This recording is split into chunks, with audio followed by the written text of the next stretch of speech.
Chapitre 6. Les neiges persistantes. Les différents types de manteaux neigeux que nous avons passés en revue dans chaque chapitre précédent nous ont montré que ce manteau traduisait une sorte de bilan. Tant que l'alimentation neigeuse est supérieure à la fusion ou à la sublimation, le manteau supérieur s'enrichit. Parenthèse. Ce bilan doit s'établir en valeur en eau. L'enrichissement dont il est ici question n'est donc pas incompatible parfois avec une diminution de l'épaisseur due au tassement. Il s'amenuise dans le cas contraire et finit par disparaître quand la capacité de fusion, dont l'expression exacte serait intégrale, l'emporte sur l'accumulation de la masse neigeuse.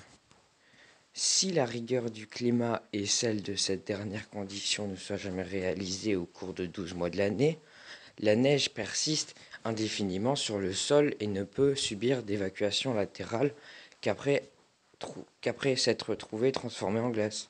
Ce phénomène intervient pour chaque région au-dessus d'une certaine altitude, que l'on appelle niveau des neiges éternelles, ou d'une façon moins poétique, le niveau des neiges persistantes. Si ce schéma rend bien compte du fait très élémentaire qu'au-dessus d'une certaine altitude, variable selon les régions, les hautes montagnes sont couvertes de glaciers résultant de l'accumulation de la neige. Il s'avère malheureusement très difficile de rendre compte des faits dans le détail. Pour Onde, la limite climatique des neiges persistantes correspond au lieu des points où cesse la fusion sur une surface supposée horizontale et non protégée au soleil. Il faut ajouter, sans doute, mais supposée protégée du vent, car le vent est un puissant agent de déblaiement sur certaines très hautes surfaces. Mais ce cas n'est pratiquement réalisé que sur certaines vastes plateaux glaciaires où l'on peut suivre, en septembre dans nos Alpes, d'une chute à l'autre la persistance d'un mince plaquage de neige fraîche. D'ailleurs, on doit déduire l'altitude du niveau cherché de l'étendue des conditions dans lesquelles le glacier s'alimente. Le problème revient à trouver le niveau d'équilibre du glacier où l'ablation et l'accumulation s'équilibrent. Niveau d'équilibre glaciaire, soit par observation directe, soit par analyse morphométrique de toute façon. Un niveau des neiges persistantes ne peut déterminer de façon concrète que dans les seuls massifs glaciaires. Étude de glaciologie déjà plutôt que nivologie que nous pouvons songer à traiter ici avec quelque ampleur. Parenthèse. Un autre volume de cette collection doit être consacré aux glaciers et aux glaciations. Ce chapitre s'en est trouvé intentionnellement écourté pour ne retenir que les traits climatiques en liaison avec l'ensemble des phénomènes d'enneigement. Soulignons ici seulement une grosse difficulté pratique. L'équilibre du glacier n'est pas un équilibre instantané. L'altitude à laquelle il vient fondre aujourd'hui, par exemple la mer de glace, dépend des conditions climatiques actuelles ou récentes en ce qui concerne l'ablation. Mais les conditions climatiques pouvant remonter à près d'un siècle, pour ceux qui gardent l'accumulation, puisqu'il faut un délai de cet ordre, la glace peut redescendre à du veiné au front. Et on connaît des glaciers fossiles qui ne peuvent absolument pas s'exprimer, qui ne peuvent absolument pas s'expliquer par l'enneigement actuel. D'autre part, le niveau d'équilibre d'un glacier donné est grandement fonction des conditions topographiques locales. Ce n'est qu'au prix de corrections et de généralisations parfois audacieuses que l'on peut parler d'une altitude des neiges persistantes pour une région donnée, et plus encore pour toute une zone climatique. Délaissant ici cet aspect mécanique de la question, tentons néanmoins de rendre compte des grandes lignes de la distribution géographique des neiges persistantes en fonction de ce que l'on sait des climats actuels. Un cas simple est celui des régions à très faible amplitude thermique. La persistance de la neige y est en effet une fonction de température maxima qui ne s'écarte jamais pour longtemps des températures moyennes. Aussi peut-on calculer aisément l'altitude à partir de laquelle l'enneigement peut persister. Au nord du Pérou, elle est d'environ 5000 mètres. 5 km. En Afrique, Rwenzori et Kenya portent des glaciers modestes à la même altitude, quelques centaines de mètres au-dessous des points culminants. Nous avons déjà noté, pour cette zone équatoriale, l'écrasement de la zone d'enneigement périodique qui fait que les neiges éternelles s'y trouvent beaucoup plus près de la forêt que chez nous.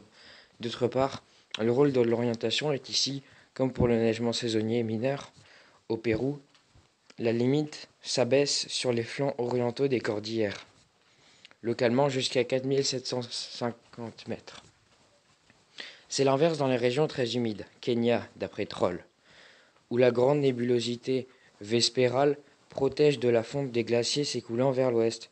Dans les Andes humides du sud, où l'amplitude reste faible, l'abaissement brutal du niveau des neiges persistant de 5000 mètres vers 30 degrés latitude sud à 1100 mètres sous le 45 degrés correspond au brusque abaissement des moyennes actuelles vers le sud qui est règle dans l'hémisphère austral.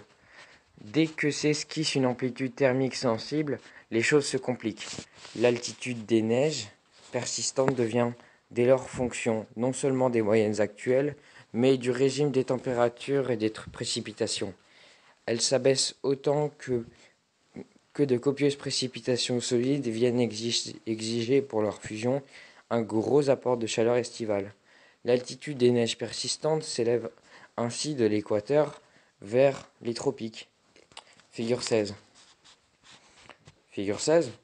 Limite des neiges persistantes en fonction de la latitude. En haut, d'après de Marton. En bas, détail pour les Andes méridionales d'après Brugand.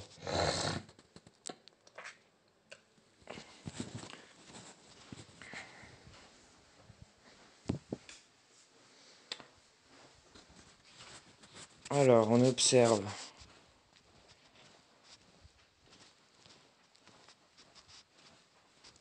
Ok, on observe le premier truc en abscisse. On observe les latitudes, 80 degrés, 60 degrés, 40 degrés, 20 degrés, 0 degrés sur la Terre. Et en fait, on peut observer jusqu'à quelle hauteur il y a des neiges persistantes. En tout cas, jusqu'à quelle hauteur il peut y avoir. Et ensuite, c'est un détail pour les Andes méridionales. Et on observe qu'à 6000 mètres, bon, il y a de la... Il y a... Je sais pas pourquoi, il y a 0, 25, 30, 35, 40, 45, 50. Mais je sais pas du tout ce que ça veut dire. Donc on va voir, mais en tout cas ça descend de 6000 à 1000, voilà. Une ligne à peu près droite. Pour s'abaisser à nouveau vers la zone tempérée, puis froide. Mais pour une latitude donnée, les neiges persistantes ne révèlent les bordures océaniques vers les régions continentales où le volume des neiges à fondre vers le... Oula. Mais pour une latitude donnée, les neiges persistantes se révèlent des bordures océaniques vers les régions continentales où le volume des neiges se met à fondre en période chaude, se trouve être moindre. Le fait se trouve déjà sensible dans les Alpes. Le massif de Chambérion, qui ne cède pas de 70 mètres pour l'altitude de son point culminant à celui des Grandes Rousses, mais se trouve en position sensiblement plus continentale. Il possède 10 fois moins de glaciers que ce dernier, et le Viso lui-même, qui est presque pour l'altitude le rival de la Meije, étonne le visiteur français par la médiocrité de ses glaciers. Ce contraste s'affermit à l'échelle continentale. Dans le Caucase oriental, les neiges persistantes se révèlent en moyenne à 3700 mètres. Sur la façade pacifique de l'Eurasie, par contre, elles s'abaissent au niveau de 1300 mètres. Dans la partie nord de la Sakhaline, qui rappelle un peu l'Islande, on connaît le contraste classique entre les deux versants de l'Himalaya. La limite des neiges persistantes se trouvait en moyenne plus basse de 730 mètres vers le versant sud, plus humide que le versant nord. Ce rôle de l'abondance des précipitations solides sur le niveau des neiges persistantes rôle primant celui même de la température, a été fort bien vu par Angot. Dans certains pays tropicaux, la neige persiste toute l'année sur une altitude où la température des régions où la température moyenne est de plus 1 degré Celsius, tandis qu'en Sibérie, dans les régions où la moyenne annuelle est de moins 16 degrés, on ne trouve plus aucune trace de la neige en été. Une autre influence apparaît avec netteté dans les pays tempérés, celle de l'exposition dans les Alpes. La différence d'altitude entre le niveau des neiges persistantes sur les endroits et les envers dépasse souvent 60 mètres. La persistance de flaquets de la neige en situation abritée peut se faire jusqu'à 300 mètres dessous de la limite climatique réelle locale. Aubin, Venise, Écosse, une insolation déplorable assure souvent, d'une année à l'autre, la conservation de 2 creux à neige à une altitude bien plus faible encore. Alors il y a un grand graphique qui prend 2 pages. On dirait encore la... Ah non. Ok, en fait c'est le même que la carte MapMonde qu'on avait eu au chapitre 2. Mais c'est avec la durée d'enneigement dans l'hémisphère nord. Figure 17. Alors, un enneigement d'1 mois. On observe ça sur une partie des États-Unis et vraiment le bas de genre vers la Chine et un tout petit peu en Europe. Ensuite, entre de 2 et 3 mois, un peu plus haut entre les États-Unis et le Canada, sur une bonne partie de l'Europe, enfin sur une bonne partie, non, surtout de l'Eurasie, mais surtout de l'Asie en fait. Il y a genre toute une grosse bande comme ça. 3, on entame bien le Canada, et en Asie, ça entame bien aussi. 4, de 6 et 7 mois. On continue à entamer, là on est bientôt à la fin. Enneigement de plus de 8 mois et plus, quasiment tout le Groenland. Les parties très nordiques du Canada et la Sibérie du Nord-Nord, quoi.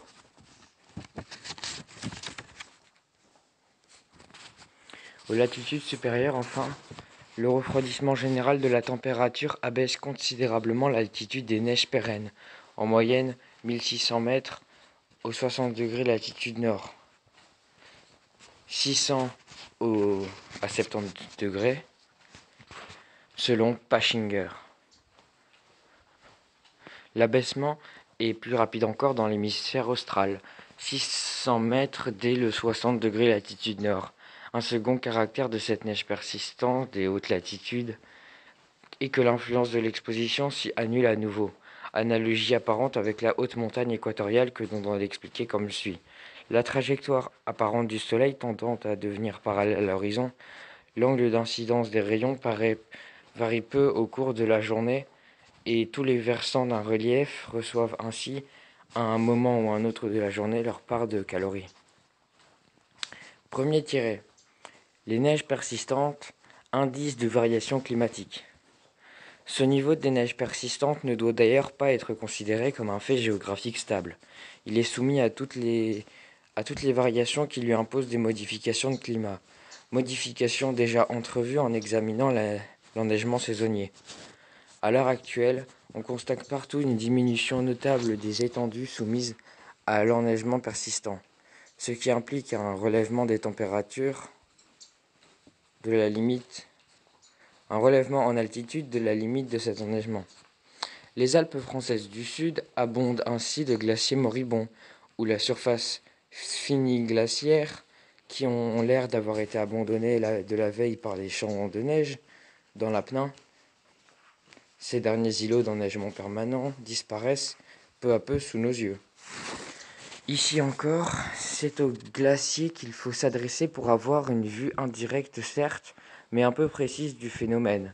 Sans doute, les langues glaciaires viennent-elles fondre souvent très en dessous du niveau des neiges persistantes, parfois d'un bon millier de mètres, et l'on commettrait une lourde erreur en assimilant la totalité des surfaces englacées à des zones d'enneigement persistant. Mais le recul, et par conséquent la remontée en altitude, d'une langue glaciaire résulte d'une déficience de l'alimentation glaciaire, que l'on a interprétée normalement comme une réduction en surface de la zone d'alimentation.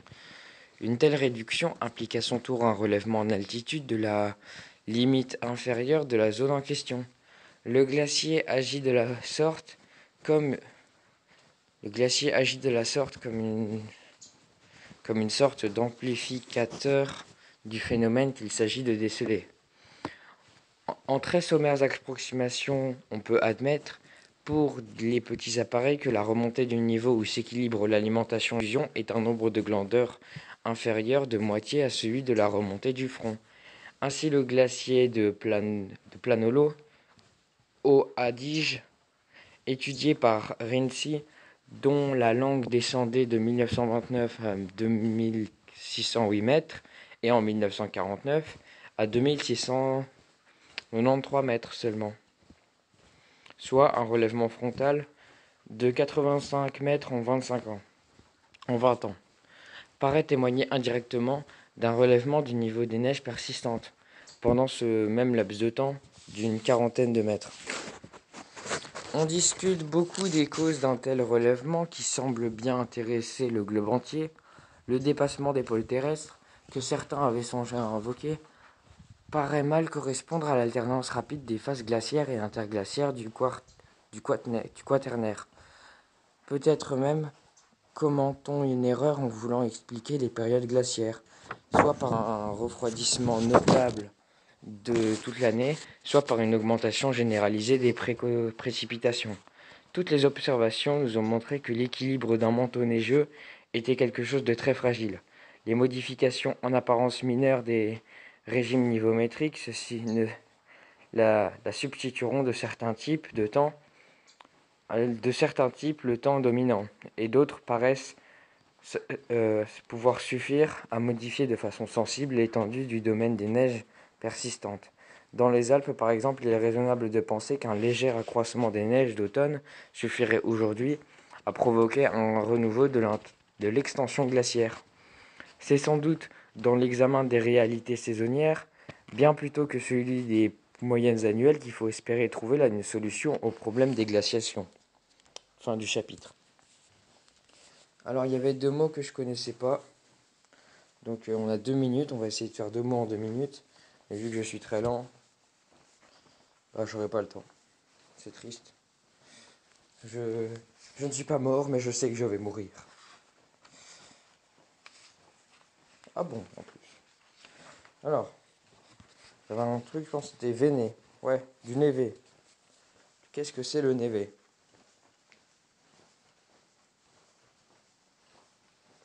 Définition névé. J'espère que vous passez une bonne journée.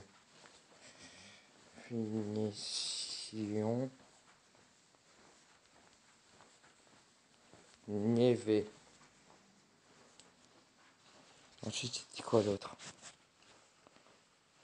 Ah ouais, vespéral. Oh, je l'ai retrouvé vite. Névé.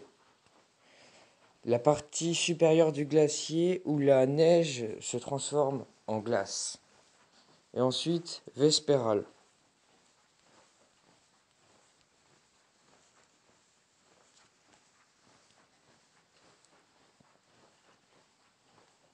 Relatif au soir, au couchant. Voilà. Merci, bonne journée. Au revoir.